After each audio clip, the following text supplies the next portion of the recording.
Okay, do you want to do the intro? Hello, I'm Andy. No. Hi, I'm Raisa. I'm Andy. And this is the Moody Love Club podcast. Stop!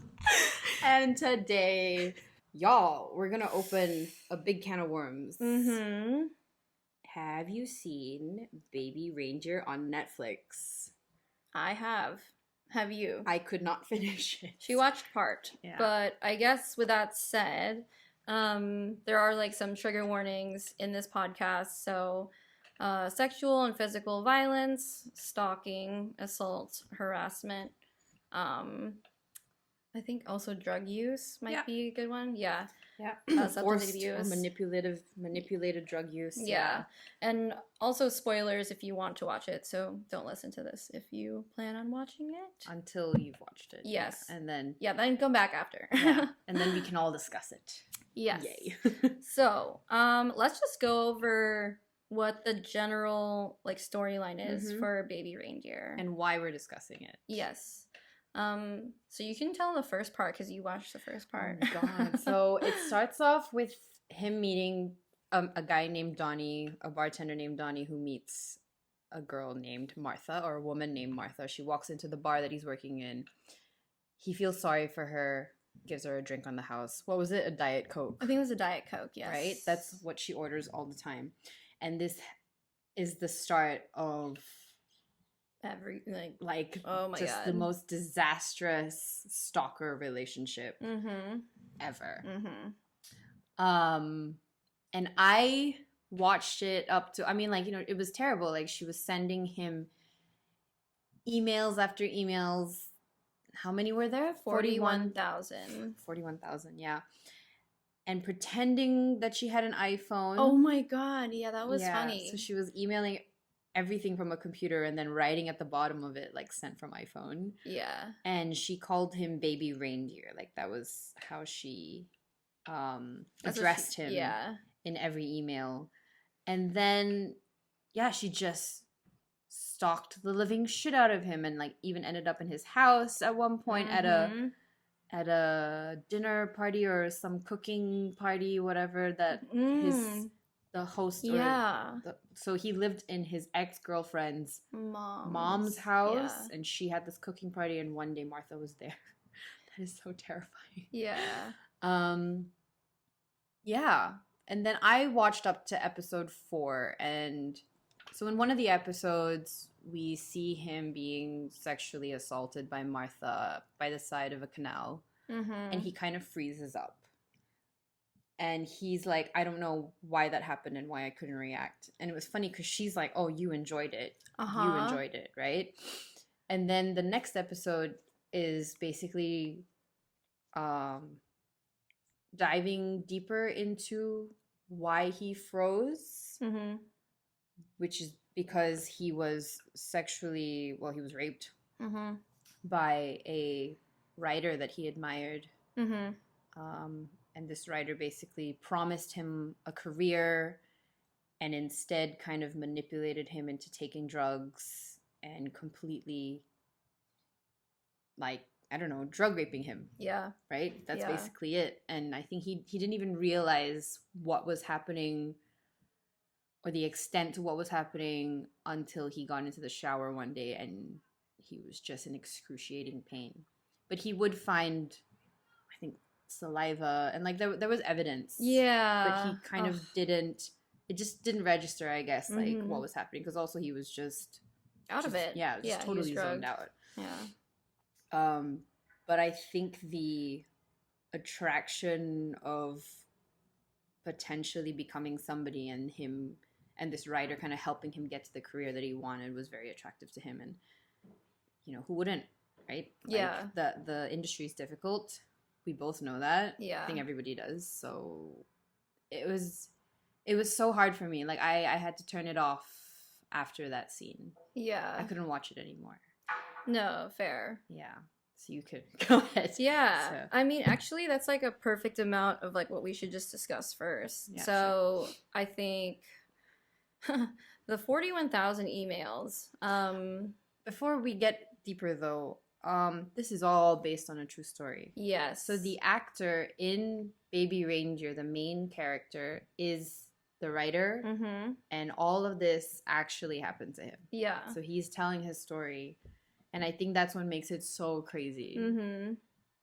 How does that happen, right, in real life? But it does. When we talked about it, it's like it's so easy for these things to happen. It is, but what I'm more impressed with and like is his bravery for sharing his story and to reenact everything. Oh. If that happened to me ever in episode 4, there's no way I could star in my own series and tell that story without like being triggered at all. Like he's such a good actor, very brave for telling that story, and very brave for just even having to literally relive all that. I think there's a lot of people. Well, this was years ago. I can't remember exactly, but I think I remember something along the lines of 2017. But he has seemed like he has healed from a lot of that. But I hope he has. Yeah, yeah. I hope he has too. I mean, I think you had to have kind of to make something like this. But yeah, I could imagine just any little thing as a trigger for all of that, let alone acting out the whole entire thing. So that was just wow for me. I think what's interesting is, so also to mention, he is a comedian. I guess he also wants to be a writer, maybe an actor as well. Yeah, and like he met this writer person during the Edinburgh Fringe Festival. So this is like a. I like how you know that because I actually don't even know. Okay, so this what is like a. It's a space basically where you basically can show off your writing, acting, comedic, theatrical talents. Let's put it out there. So you can go and there are like a bunch of like new shows, waiting to get discovered. Interesting. Okay. And that's why like there are so many, I guess, scouts and agents kind of running around also looking for new talent. Yeah. Which is why he bumped into that guy. Person. Yeah. Yeah. It's a very normal thing, and it happens in like autumn. Yeah, in fall every year. Yeah. You should definitely check it out. Oh, that's my dog. Yeah, definitely check it out. 1 second. Go calm him down. You all right, love? If theater is your thing, Edinburgh Fringe is a great place to just go and discover and meet actors, and I don't know if that's your thing, go for it. Where were we? Yeah. I mean, yes, she was a comedian. The 41,000 emails she sent, they were a mix of everything. Mix of compliments, really rude, like terrible emails, you know, telling him he's like a bad person or something. A lot of harassment emails. She would spell things incorrectly. I don't know if that was on purpose. He also had Googled her, and all these articles came up online that she was a stalker, and she actually also had gotten like a restraining order from someone else previously. She'd been to jail previously too, right? Yeah, she has for like pretty much the same thing from what I understand. So what I don't understand with that is why he continued to pursue, or not pursue, but let the relationship like flourish. Like why even bother? I would have like cut ties. Absolutely. But then again, we were discussing it. I think like the first thing is her crying or being sad at the bar and him empathizing with her and, you know, giving her a Diet Coke on the house. When you see someone who is going through something and you're that empathetic of a person, especially knowing his past, he's clearly gone through his own stuff on his own, so he can really empathize for someone going through something. She, I feel like, thought, okay, I'm going to target him. Now, I don't know if that was intentional or not. And we will never know how it works in a person's brain like that. But I do know when someone wants this sense of, I don't know, power or control over someone, they do prey on people like that. I will say she is mentally ill. Oh, yeah. None of this is excusable, but I will say, like, there's clearly something wrong. Yeah. So that's one of the reasons why I think he like didn't stop at the stalker thing on Google. He was empathetic. He would probably gamble and like kind of negotiate, like, oh, in his head, like, oh, she's actually not okay. She's clearly had a past. Blah blah blah. Like, I'll be her friend. She has no friends. Stuff like that. But how often do we as women do that as well? Like, all the time. Yeah, we come up with excuses for all the time shitty behavior in relationships and think, oh, we can save this person. We know that there's something wrong with them. We can pity them and we can save them. And I think that's our downfall too. Absolutely. Right? So I mean, he was clearly going through very similar things. Yeah. But also, she was giving him validation. She was giving him attention. And clearly, from his past, he wasn't in a great headspace. And sometimes, that feels kind of nice, I'm sure. Yeah, absolutely. Also, just like little things at work. Clearly, his coworkers weren't nice either. They kept making fun of the fact that like oh, that's your girlfriend or something, and he clearly was in a very uncomfortable position in general at work. Even at work, he would go and say, like, do not, like, ban her, like, don't let her come in anymore, and they wouldn't do anything about it. They thought it was all funny. It also sucks because, yes, as women, we go through that and we do that, but I'm interested and I like the fact that this is about a man. Yeah, I love that it's about a man. Because a lot that, like, the stigma is like, oh, only women can get harassed or, you know, assaulted. But no, it happens to anybody and everybody. So, like, I think that's also why the guys at work didn't take him, his thing seriously. Yeah. They're like, oh, she has a crush, like, whatever. It's like, no, if someone is uncomfortable with something, they're uncomfortable. But I also think, we shouldn't belittle the fact that statistically, male stalkers are a lot more dangerous than female stalkers. Absolutely. Let's put it into perspective. And if you want to see more on that, there is actually a Netflix documentary series on actual stalkers in jail. I watched the entire thing. What is it called? I think it's called Stalkers. Oh, God. Or whatever. Or I'm a Stalker or something like that. Oh. And like in the beginning, they really do seem very normal. Oh, and then you hear their crimes and you're like, bro.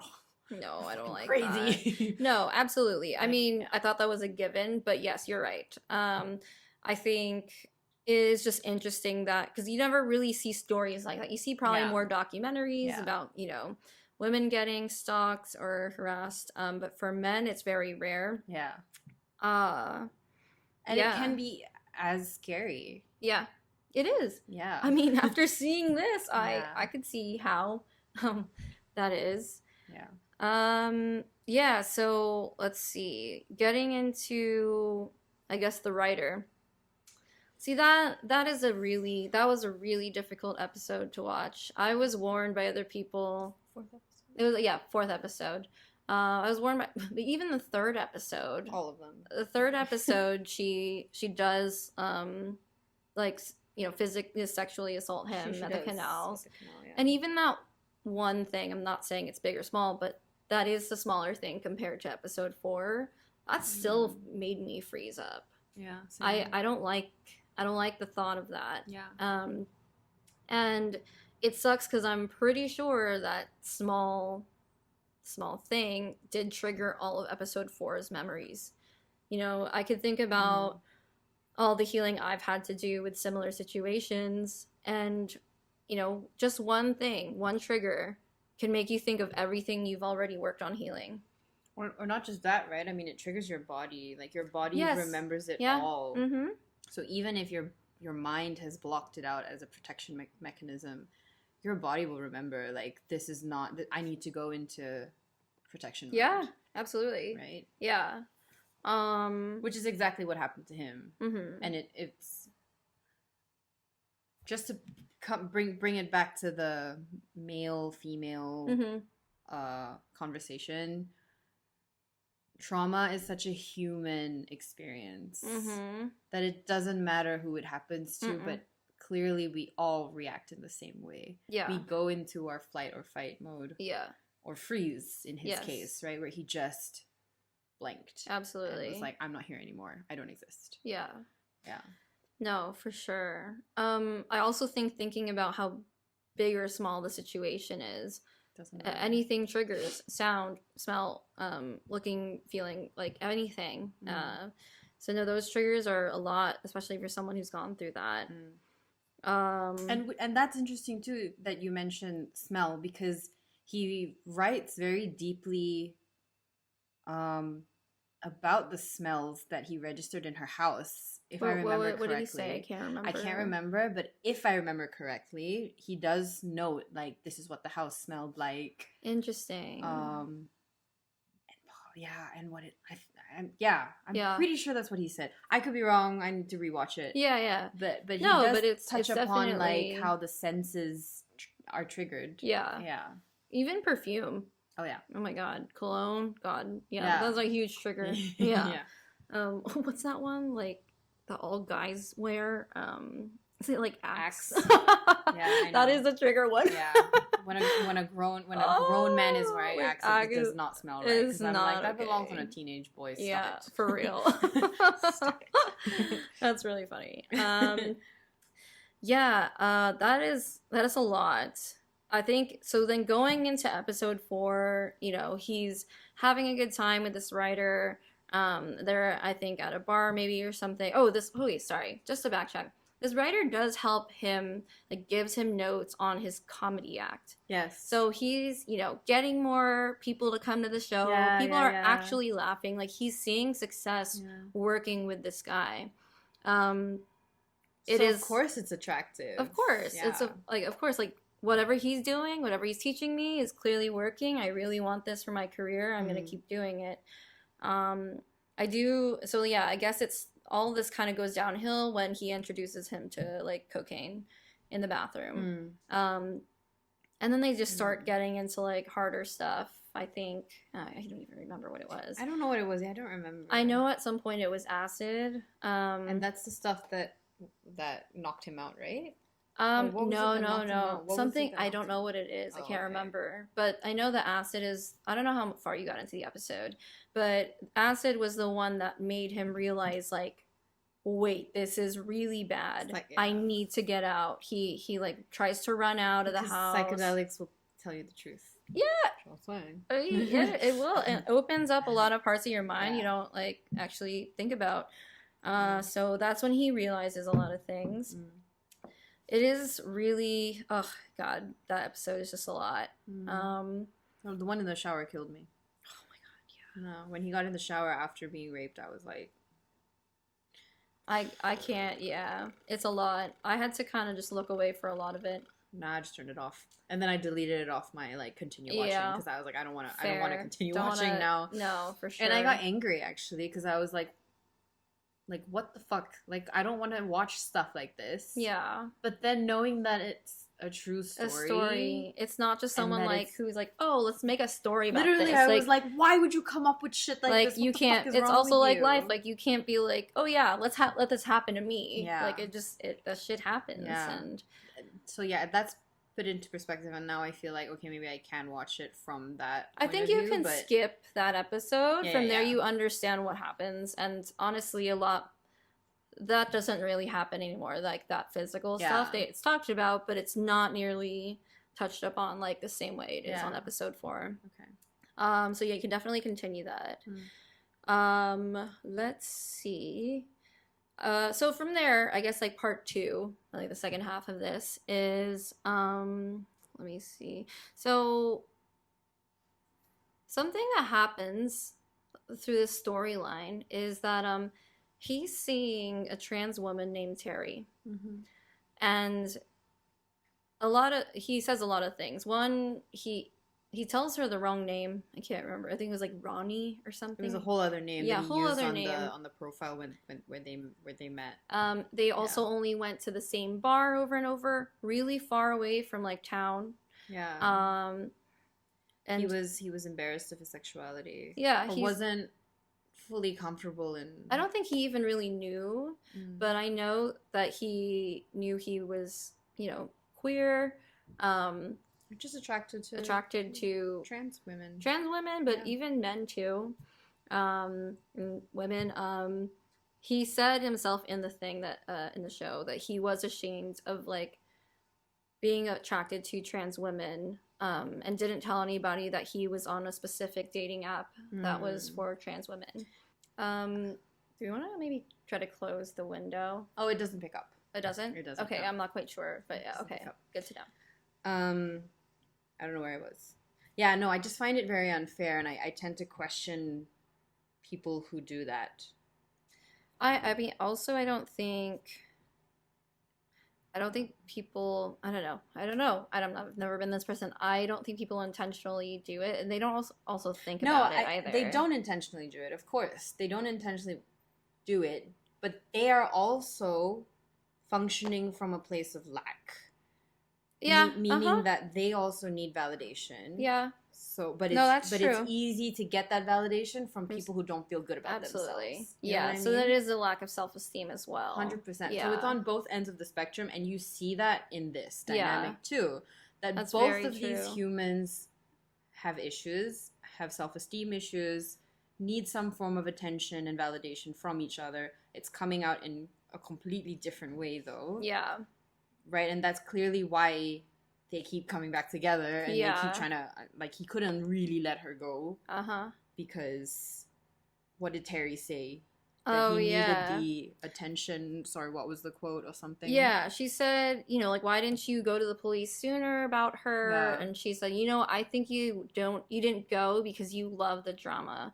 You love the attention that this person is giving you. And yeah, you complain about her, stalking or saying all these mean things to you, but you love all the stuff that she says that are good.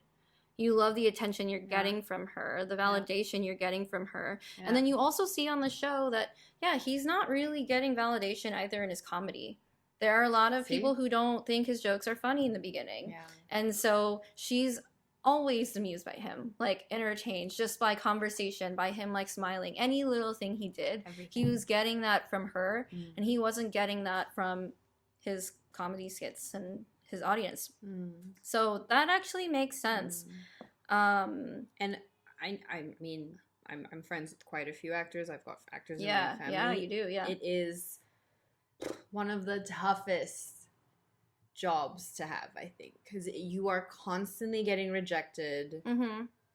It's wow, it really takes a toll on your self-esteem. So you have to be super grounded to be an actor. Yeah. And to really have faith and believe in your art and in yourself. Absolutely. And that's so hard. It's so hard. Because your whole goal is to get validation as well from others, because that's how you become technically like a successful artist in that way. Yeah. And you can make art for yourself, but if you are trying to become, go out there and make it out there, the whole job is to literally get validation from other people. So that is tough, being in that position. So he's dating Terry. There's this one episode where Terry and Martha are at his show. I think to like kind of wrap that part up, Martha eventually attacks Terry, calls her a whore, a slut, everything. Yeah, and is like very transphobic. Yeah. Yeah. Says all the, like, oh God, she said something really messed up, like, you look like a man. And then that actually turns into, sorry. So this goes into the second part. He's now in a relationship with Terry. Martha hasn't really like been around for a while. I don't know why, I can't remember. But he is so traumatized from episode 4, the writer and her, all these triggers. He doesn't actually want to have sex with her. And she's constantly thinking it's because of the comment that Martha made, saying that like, oh, it's because I look like a man. And it's just like, ugh, that makes me like sad, because I'm like, it's hard to tell your partner, like, no, it's because I have this trauma. Like, it's not their fault. I've been in that position too with an ex-partner. It was nothing they did or anything. It could be literally from my past, or I just remember in COVID, like, I was so depressed. Depression will trigger it. It's not you, it's me. Like, I can't, and it's hard to tell someone that, especially with that insecurity as well, as a trans woman.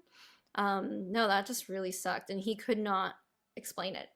He never, I think he, also on top of that, I think he was ashamed. This goes into like what happens later, I'll bring it back up, but I think he felt ashamed of what happened to him. Yeah. And so he didn't want to tell her.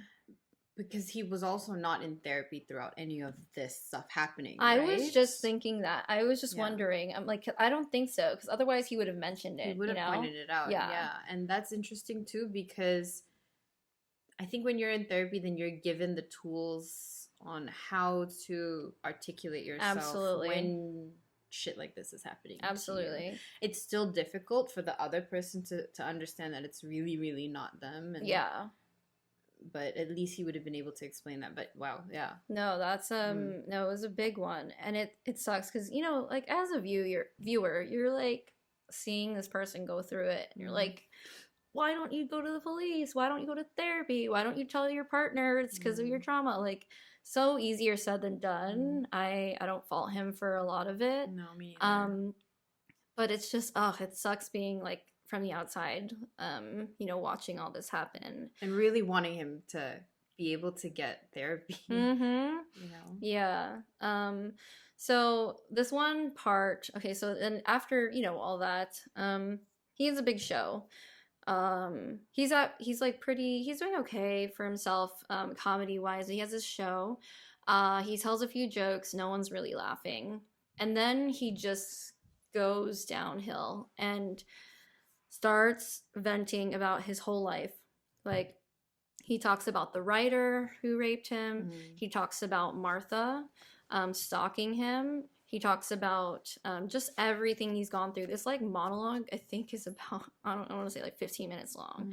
And it's a lot. And I cannot imagine, like, well, two things. Like, one, wow. Two, if I'm at a comedy show and I saw all of this come out, I would be like, a couple things like wow, but also I'm sad, but this is also not funny, and I don't know what to do. Like, everyone feels very awkward here because they're like watching this person vent. Someone records this and posts it on YouTube. It goes viral, and surprisingly, it helps his career a lot. People are like praising him for being so open, because like in the moment, like at the theater or, you know, wherever his show was, you know, he feels like, oh my god, everyone thinks it's so weird that I just did this. I feel weird that I did this. Everyone's staring at me like, this is not comedy, what are you doing? But everyone online was so supportive, like, you know, thank you for sharing your story, I'm sorry that's happening to you. He actually gets some more calls, you know, I guess for writing and doing comedy shows, you know, elsewhere. He's becoming very, very successful. And then now at this point, Martha gets his phone number. We don't know how. Okay. Literally no clue how. Okay. And she calls him and leaves a voicemail saying, you know, like, fuck you for all the things you said at the comedy show on YouTube, blah, blah, blah. I'm going to tell your parents about this. And so he freaks out.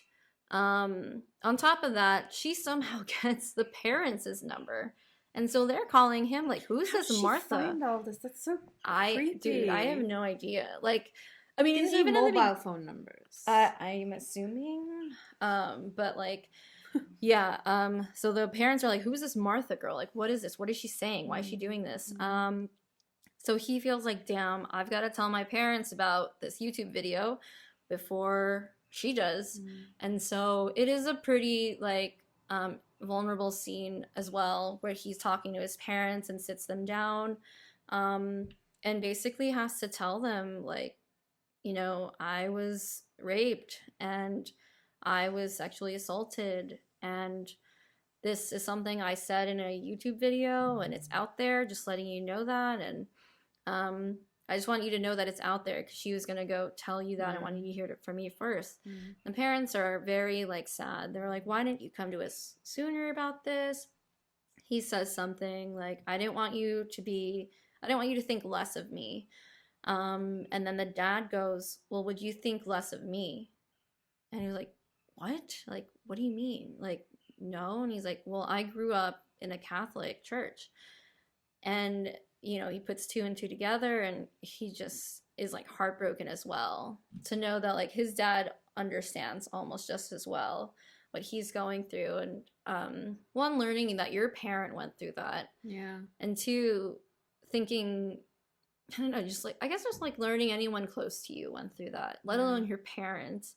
So they all, you know, comfort each other, and it's sad, but they're like, we're here for you. They're very supportive and supportive of his career. So things are kind of well from there. I would say, okay, yeah, then basically towards the end, she keeps calling, she keeps harassing the parents, him, and he keeps going to the police. I think this is all, yeah, he keeps going to the police, and it's just like, well, you don't have proof or anything, but you know what? Let her keep calling you and leave these voicemails, and if she leaves something threatening to your life, we can actually use that and, you know, charge her. He eventually finds something. She's charged with 9 months of jail time and 5 months probation. But even after all that, he is still left, like, obsessed with why did this happen. That's interesting. He creates folders, actually, and there's like a folder that says compliments, and it's all the nice things she's said to him. And then there's another folder that says like do not listen, and I think he like listens to a few of them, and it's just all these really mean, terrible things. And so he can't stop obsessing over it. I forgot to mention his ex-girlfriend, who's a mom. He stayed at the place. Well, one, she saw the YouTube video and was like, and also knows about the whole like trial thing, and it's just like, after everything you went through, you should move back in with my mom. And I think like they didn't charge him rent or something because they're just like, you've gone through so much. And obviously she finds out that like that girl from that party was Martha, who she pretended to be someone else going into that mom's house. Yes. Judith or something. Yeah, something. It was a different name. Yeah, I don't know, or like Sheila. I can't remember. Yeah, and so she's just like, you need to let go of this. You need to stop being obsessive over this. I think he has like maps and photos and stuff on the wall, like a timeline of when all these things happen, and he's just trying to make sense of it. So he's going into a bar at the end and orders, I think, a beer, and he comes across this one voicemail he's never listened to, and it explains why she calls him Baby Reindeer. And essentially she says that she had a baby reindeer toy growing up, and this toy was like a form of comfort for her whenever her parents fought. So I think she thought he resonated with that. Like she felt like he was comfort, which is why she was so drawn to him. And then he, you know, the bartender is like, okay, that's going to be whatever, 5 pounds. And he goes, oh my God, I'm so sorry. I forgot my wallet. He's like in the middle of crying too, like listening to this voicemail because he realized he'd never heard it. And so the bartender goes like, you know what, like this one's on me, don't worry about it. And he looks up and is just like realizing how this mirrors exactly what happened in the beginning, where he did that same exact thing to Martha. That one little act of kindness. Act of kindness triggered all of that to happen.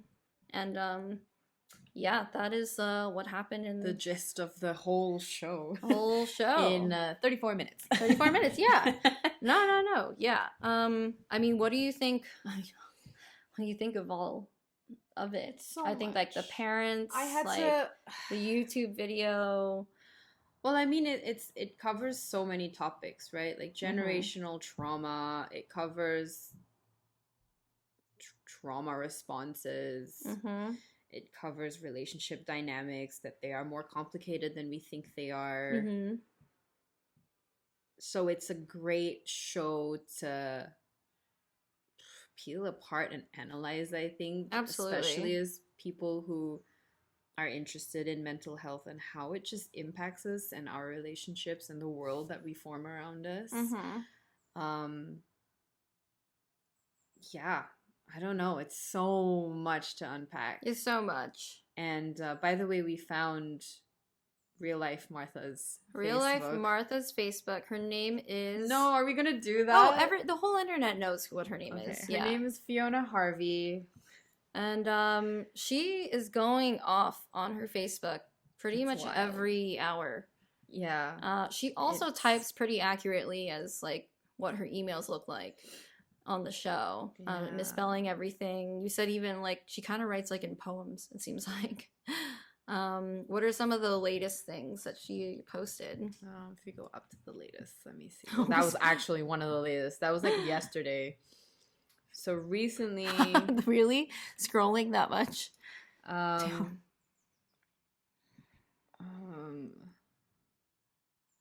I have no idea what she's even talking about. It's hard to even comprehend like what she's saying. Okay, this is something. Gadd, you watching every. Okay, I think it's like Gadd, every you're single watching post. I'm just gonna write in. Speak in normal English. Yeah. Gadd, you are watching every single post I make because that's Gadd, totally obsessed with me. He brought you into his web of obsession. Because look at you all, roosters, freaking roosters. Gadd is his real name, his real last name. Yeah, so it's Richard Gadd. So that's who she's referring to. Okay. I can't. Like going through her whole Facebook, I'm like, it's a lot. Yeah, no, I mean, a lot of. Yeah, my coworker told me about this like when I was working last night. And I was like, I had no idea. I mean, I just didn't look that far into it, so I didn't know that people knew her Facebook. We were talking about this earlier. So there is.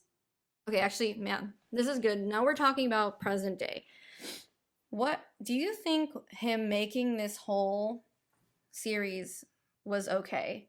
Because a lot of people say it's not fair because she's mentally ill. And you just made this whole story about her and you told it to the public.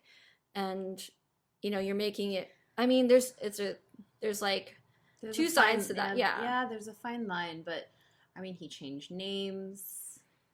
And she's actually causing the attention here. She's like, hey, I'm the real person. Look at all of you. You're obsessed with me. Yeah, she didn't have to do that. She didn't have to do that. She could have kept... Yeah. If she was actually, like... You know, she didn't want to be known. She didn't have to say anything. But she's gone to the newspapers. She's gone to the Daily Mail, yeah. She has made herself known. Yeah. We were also talking about, like, okay, there's something wrong, obviously, with her. But she obviously likes attention. Yeah. She's doing this. This is 10 hours ago. And, like, these other 20 posts were also 10 hours ago. She's constantly posting on Facebook all of these things. She clearly likes attention because of course she thought she was getting it from Richard Gadd himself as well. You know, I think that's also part of validating her. Yeah. Need for attention, yeah. And on top of that, yeah, this whole series is giving her the thing that she craves, which is also what is making her ill. It's feeding into the illness. So I don't know. But what is this? Like, I can't put my finger on. I can't. I don't know. Is this like obsessive compulsive disorder? Is it? I don't know what it is. Like, what triggers stalking? Right? Like, I have no clue. Yeah. What does? Like this type of stalking, or like the stalking that Netflix has covered on the documentary series. Like they all. I'm curious. I just want to Google it real quick. Real quick. Like, what's the first thing that comes up? For sure. Like, what is the main issue? Stalkers may exhibit a range of psychological issues, including personality disorders such as narcissistic personality disorder, borderline personality disorder, and delusional disorders like... How do you pronounce this? Ooh. Erotomania? Yeah, I guess. I don't know. What is that? I have no idea. Stalking behaviors can also be influenced by insecure attachment styles rooted in childhood experiences. There you go. Which is scary because, I mean, I think my attachment style, it's not, attachment styles, it's anxious attachment styles. Wow. Okay, well, there you go. Answered. That actually makes a lot of sense. Crazy. And it's what I said, right, about narcissism and how it is what you said, yeah. Like how it like the fundamental issue with narcissists is that they have a lack of self-esteem, like a severe lack of self-esteem, and they crave validation. And like I said, both of these people were kind of feeding into each other's lack of self-esteem. And both of them were giving each other that validation that they both kind of needed at the time. But again, yeah, relationships are so complicated. Oh, absolutely. Even when it's just friendships like this, which, I mean, in his head, they were friends, and in her head... And he made that very clear. He did. He made that over extremely and over. clear. And, like, there was nothing there. And she just decided, you're my boyfriend now. Yeah. Right? And then he said, then he did tell her, like, we're going to break up. It's over. Yeah. And then she just, I don't know, she lost it, right? She sat at the bus stop for months, days, yeah. I don't know. Oh my God, yeah. Until she went into, like, what's the word? Is it catharsis? Is that the word? I don't know, where your, like, heart just slows down super slow. Yeah, like, and he takes her Edgar Allan Poe wrote about that a lot. Yeah. And then he took her home. Because again, it's empathy, right? Like, you don't want this person to die. It's a humanity thing, even though they're harmful, and you still don't wish harm on them. You know? You just want them to leave you the hell alone, which she didn't. Yeah. Oh, I don't know. This is so complicated. It is. Let's see. Stalking encompasses a desire to exert control over a victim. There you go. That's another one. That drive could emerge from a romantic relationship, for instance, warding off suitors or trying to win over a new partner. Interesting. Yeah. I don't know. What do you... Okay. What do you do... I guess, like, we can go into the system, right? Mm-hmm. Why... we were talking about she didn't get help because you can't force someone to get help, right? Well, I don't know what it is in the UK, but in the Netherlands, so we've had issues with people with mental health issues on our street. There is a homeless lady who isn't from here who has, I mean, very obvious schizophrenia. She goes into schizophrenic rants and stuff, and she is also she hates Asians. She's a racist, and so she's quite violent with Asians. Like how? Like, what does she do? Well, other than hurling racist, like comments and slurs, and stuff like that. I think if she finds you alone, if you're like an Asian walking alone, she'll like spit on you. Ew. She'll try to hit you. She'll try to throw shit at you. She'll try to kick you. She's just around here? I don't know. She hangs around the neighborhood. Luckily, like, I think she's also afraid of dogs, so she's not come near me. Good. But she has hurled racist shit. Yeah. But she has hurled racist shit at me, and it's like, it's terrifying because obviously that's a trigger of mine. I went through a lot of racial abuse. Right, yeah. Microaggressions, but still abuse nonetheless. No, of course. And we've called, I mean, a lot of my neighbors are great. My local Dutch neighbors have been really great. And we have learned from the police that it's a consent issue. So I'm like, I don't want her to get hurt. It's the same thing. I don't want anyone to get hurt. Yeah. But I also don't want to get hurt. And I think at this point, she is causing harm to not just the people around the neighborhood, but also potentially harm to herself. Like, what if she gets violent with somebody who's more violent or something? You know, she's also a woman. Like, not to say we're weaker or anything, but you know, you never know. Yeah. Right? Like, yeah. And I personally would prefer if she got help, if she got meds, something. But the police said that in the Netherlands, consent is an issue. These people with mental issues need to want to go to a mental health facility and get help. And if they don't give you that consent, they have to let them go. That is such a flaw, though. It is, yeah. It's a huge flaw. So I'm like, what are you waiting for? You're waiting for someone to get hurt, and then she's in jail. Right. And we saw this. Remember in another one, Orange is the New Black. How many of the women had mental health issues who needed mental health help and assistance and didn't get that? Right? And instead were put in jail, and they were safer in jail. And I'm like, it's a huge flaw in our system. It's a huge flaw.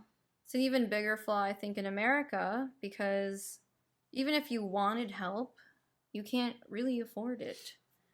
Like health insurance, everything like that there. If someone who has a lot of resources too, money, is also slightly more like mentally sane, can't even get help, which I know a lot of people can't. How can someone who doesn't have any of that, is not mentally stable, expected to be able to go around in society as well, not doing stuff that like Martha did? And that is still doing today. Yeah, clearly. You know? Clearly. She also says she has a boyfriend, by the way. That's the Wait, what?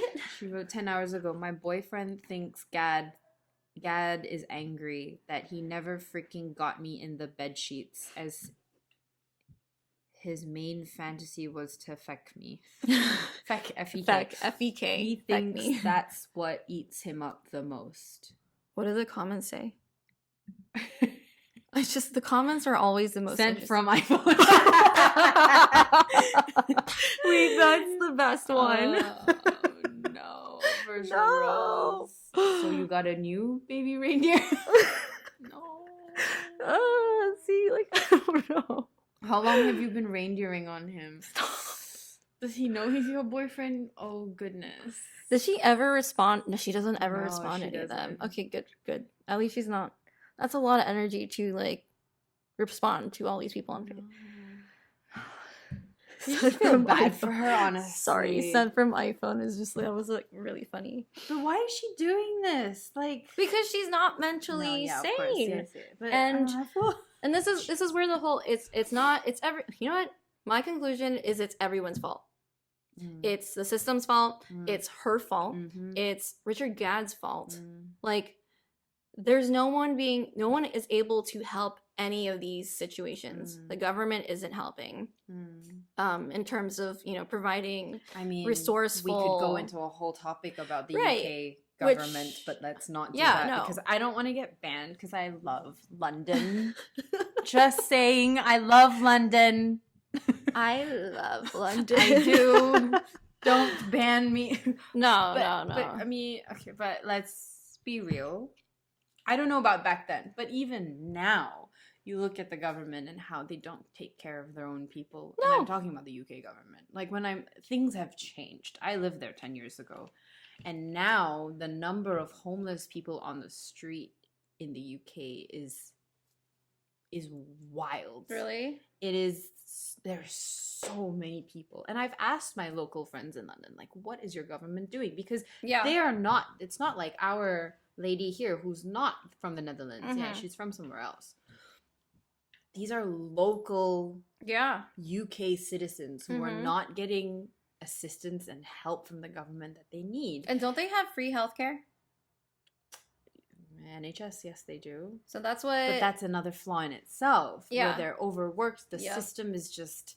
No, absolutely. Oversaturated. The doctors are all burnt out. They've got too much work to do. They're expected to do so much. And they're underpaid. There's just big fat issues. So huge flaws in all of it. Definitely the system has failed Miss Fiona Harvey. Absolutely. And also Richard Gadd. Yeah. 100% that it's just, sorry guys. Yeah. Like, honestly, I feel bad. I do feel bad. And I guess the only way to let people know that this is happening is to get it on Netflix, right? Is to Which honestly is good because now you're creating awareness. We're talking about it. You're listening to it. Yeah, like, for sure. It's creating more awareness and like we need things need to change. Yeah. Absolutely. Yeah. And so yeah, I mean, honestly, it's the government's fault. Yeah. I want to say that. It's not Fiona's. It's not Richard's. It really is the government. It all starts from there. Your employees having resourceful, like, accessible healthcare. The employees aren't getting paid enough. So they're not even doing nearly as a good job, probably. Resources, they're exhausted, they're overworked. Exactly. Yeah. And then there's also free healthcare, but there's not enough people who actually can provide healthcare. There's also housing crisis. Living everything in the UK is so expensive. Dude. Even here, it's so bloody expensive. Yeah, no, but not you can't live alone in this. Not compared to New York. Even there, you can't. I'm just saying, you can't live alone in any of these absolutely big cities. Not. Yeah. Even in New York, there's a huge homeless problem. Absolutely. Right? Yeah, that's just standard. But I also think this is the importance of actors, writers, art and theater, and the fact that we discredit them and then also cut funding to the theater and arts is terrible, because this is where we learn. Yeah. You know, they create so much awareness for us. Yeah. So we appreciate y'all. We do. I recommend this to a lot of people. I definitely am very like trigger warning. Please read a lot of that if you can. I don't like spoilers in series or movies, but this I actually had to make sure I read because I was warned a lot, basically. Yeah, I'd say the government has failed us, but I also think if that's the case, then we ourselves need to do something about it. What? Yeah. As in like our situation. So Richard Gadd made this series. That's what he did about his situation. Yeah. I know it's hard to hold someone who's not mentally okay accountable. Martha needs to do something. I mean, look at like how are you still doing this right now on Facebook? Yeah. I can't believe this is still happening. It's like every, and you're a grown person. It's not even every hour. It's like every few minutes. Yeah, she's coming up with something. Oh my goodness. Yeah, I honestly feel bad for her. No, I feel bad, but I also what she literally wrote, "I would never have sex with Gadd." Another one of his sick lies. Okay, I'm pretty sure that's. Okay. I'm pretty sure we can find an email that says that. But I don't want to be famous. I've always typed a lot. Now get the fuck. Oh, take. Maybe it's like the fuck. Slang. Maybe it's just like her slang. Yeah, I don't know. Huh.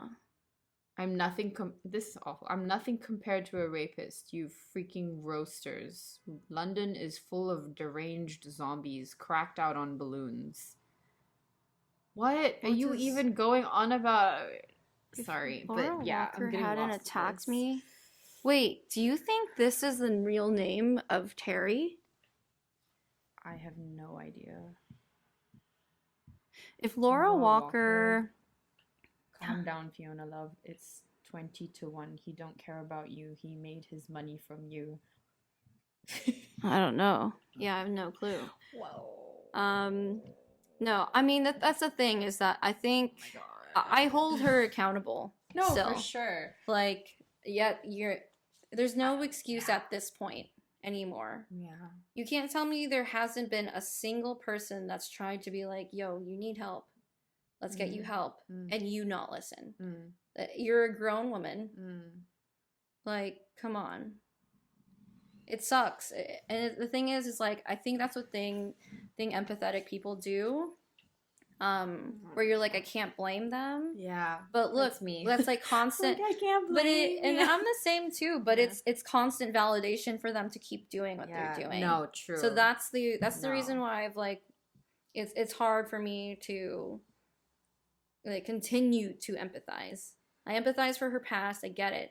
But why are you still doing this today? Yeah, no, that's very true. You didn't have to come out and say, hey, I'm actually Martha. You could have kept quiet, but no, you actually like the attention. You're posting about it every hour, every minute. Like, I don't know. Yeah. That's pretty... This is... Oh, it's so triggering for me. I don't know. It is. But I think it is. But I think it was... Honestly, I was really excited to talk about this topic. Because it's a lot... It touches on a lot of important things. It's all true. You know, at least from what I understand. But... Man, that was a while. I haven't seen a good series in a while. So, I mean, I was personally, like, impressed by it. I still don't want to see stuff like this on television. No, fair. Which you don't have to. Absolutely not. No, you don't have to. But, yeah, it's a good conversation. It's a good topic. No, I think to discuss because it touches on so many important things. Yeah. It's not easy for anyone and everyone to talk about or watch, but it is important. Yeah. Which is, I think, like why, you know, I really wanted to talk about it for this. Yeah. So again, what does it cover, right? How complicated relationship dynamics are. And like romantic and platonic. Yeah. Doesn't matter. all of your demons come out in relationships. Mm-hmm. Especially emotional ones like this. And this was clearly a very emotionally triggering relationship for both of them. Yeah. Right? How trauma affects the body. Yeah. That's a big one, I think. Yeah. Right? Your flight, fight, or freeze response. What does the body do? Because he could have easily punched her in the face. But what are we taught? She's a woman. We can't punch her. Yeah. Yeah. So, yeah, that's tough. That's really tough. It is. My God. I think about, like, man, I wish he went to therapy sooner. I feel like if he had, like, someone to talk to about this, he would have been able to maybe, hopefully, resolve a lot of this sooner. And it never had to get that far. No, it didn't.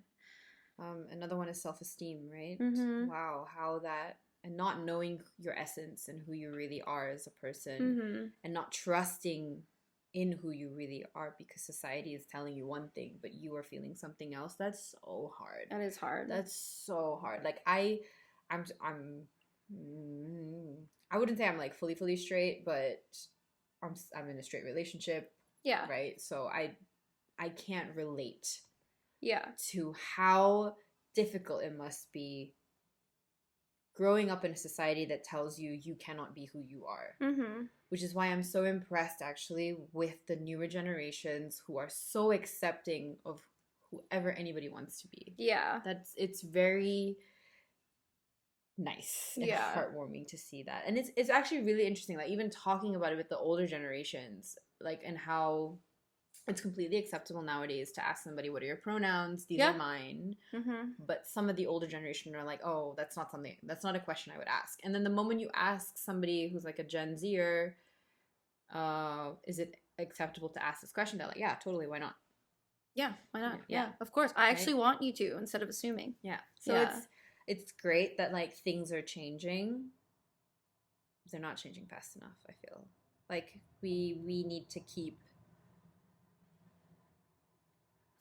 We need to keep having conversations like this. Because people need to feel like they have enough self-esteem. That they're allowed to live in this world. You know, and not put themselves into fucking situations like this where they completely lose themselves and everything gets out of control, and then you get obsessed with why is this happening, and like I've been there too, where I'm like, why is this happening? Why is this person like this? And I want to know everything about them, and now I want to save them. Like, what happened in your childhood? And like, but is it really worth it? Like, you're losing yourself trying to understand this other person. There is no point. They need to take responsibility for who they are and for the harm that they're causing, and understand that it's not okay that they're causing this harm, and using their past as an excuse. It's not okay. Not okay. You know, like, you can have issues. But you can also take care of yourself, not to impose those issues on other people. That's really important. Okay, I've said a lot. No, I mean, I think you touched on everything. I think it's important to have conversations like this. I think so much of why I wanted to start Moody Love Club is so we can have these difficult conversations, but the more we do it, the more comfortable we'll be when it comes to having these hard conversations. So the next time we do, it's not as foreign. It's something we've felt before. And I think that's also why you were saying, like, the younger generation is, you know, more accepting. I think they're open. Like, I mean, they're teaching about sexuality in schools, like middle schools now, you know, and being like exposed to that at a young age, which is like a controversial opinion and topic. I personally think it's in many countries, even here. Malaysia, we don't talk about it. Even which here, is a big flaw in my opinion. That's already, you have to talk about it. Sorry. But just being exposed to these types of topics, conversations so early on, it makes it easier for you to be aware of who you are, but also to understand when you're in a situation like this. Now that we're talking about it, someone's saying, well, obviously, Baby Reindeer, people are now aware of, like, okay, if I'm ever in a position like that, I really should do something about it. I should take action. Easier said than done when you're in that position, but at least more stories are coming out similar to this. Like you were saying, like even the stalking documentaries. I'm more aware of, what to look out for now. If this ever happens to me or someone I know, it's just stuff that's talked about that we never used to want to talk about because it's too scary or it's too, heavy or something you don't want to think about. But the truth is, it's important. It's important to have that reminder here and there. Yeah, I don't know. Yeah. I have like an open-ended question for everyone to kind of think about and digest. And I don't remember what it was. I think it was something to do with like, oh, right. It was something to do with empathy. I think empathy is a power. Yeah. So how do we not, how do I phrase this? How do we not let our empathy get taken advantage of? Yeah, that's a fair question. Yeah. That's hard because I think we need more of it. Yeah. But damn. When it's abused and used like this, it's tough. Yeah, you can really lose yourself, and then what? You become a stone cold, heartless person that doesn't have any How do you find that balance? I think this might be similar. Boundaries. Whoa. Yeah. That's it. No, yeah. Absolutely. I think this is kind of similar to it. I think about when, friends are in toxic situations with a partner or another friend or something. Something I realized is it's important for you to talk to others about it. Therapist, best friend, partner, whatever. Because they might see something you're not seeing. When you're in it, when you're in a situation, and let's just say your power is being very empathetic, you won't realize that someone is doing, this to you, these bad things to you. I've been in a situation where 3 friends told me separately, like, hey, this is not good that this person's doing this and saying this. And I'd make excuses like, oh, no, but he's going through a lot, or no, a lot of us are like that. Yeah, we'll make excuses for it. But when you have to, 1, have people around you trust, 2, listen to them. Because they're seeing something that you could not be seeing. And then when you have more than one person telling you the same thing, then you're clearly missing something, and that's not your fault. But that's why it's so important to be open with other people about what you're going through. Yeah.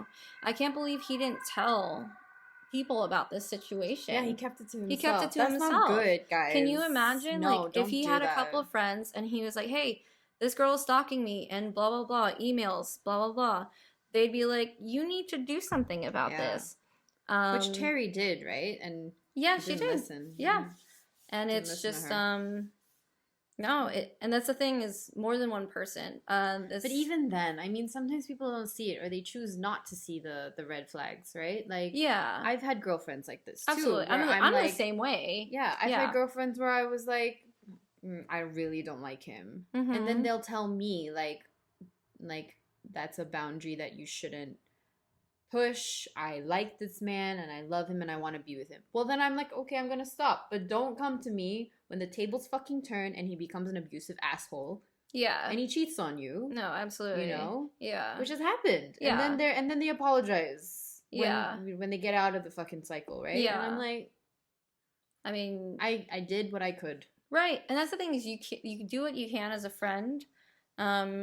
I think that's also good boundaries you set for yourself, right? Yeah. Like, don't want to be in this loop with my friend who's constantly not listening to, what I am seeing in this perspective. Yeah. But I think for our own self. I'm sorry, this triggered me because I was like, damn, that memory, this motherfucker honestly tried some shit. No, seriously. Yeah. I feel the same way.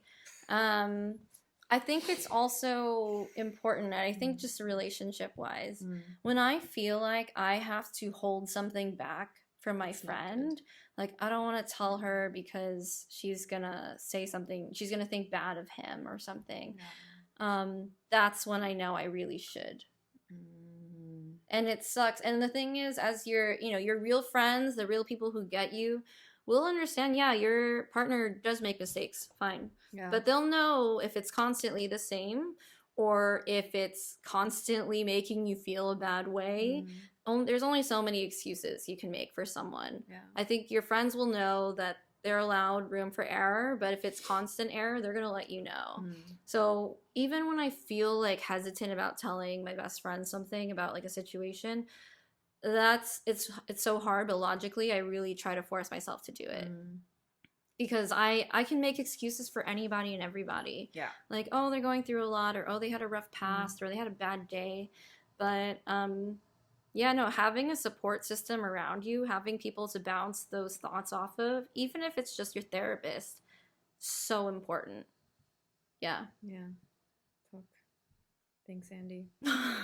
No, for the space. I mean, yeah, so Andy came up with the topic, and I was like, no. I was like dreading it, and then I was like, actually, this is a really good segue into talking about like the bigger picture here. No, thank you for just participating in it. I know it's such a tough topic and such a tough show, and it's funny because I feel the same way you do.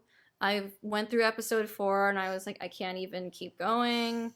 But then after all of it and seeing kind of, the power he got over all of this, like being able to make this story and become, be discovered, and she goes to jail and he kind of gets some closure, and he also realizes like where this all started from.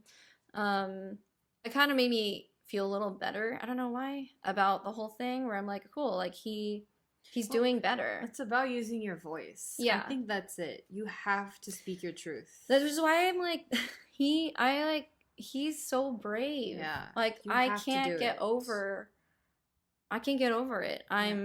I'm amazed, and wow. Thank you. Yeah. Baby Reindeer.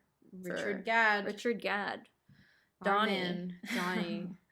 Man. And God bless you, Martha.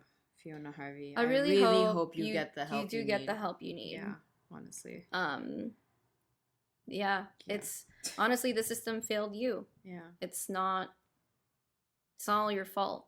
Yeah. But yeah, I hope you do get the help you need. I think that's what I gotta say about this. We're good. Yeah. We're signing out now. Thank you so much for listening. I hope you enjoyed this topic. I was really excited to talk about it. It is a tough topic, but it's a lot of very, very important things that need to be said and talked about. And addressed, yeah. Yeah. Okay. Until next time. Goodbye.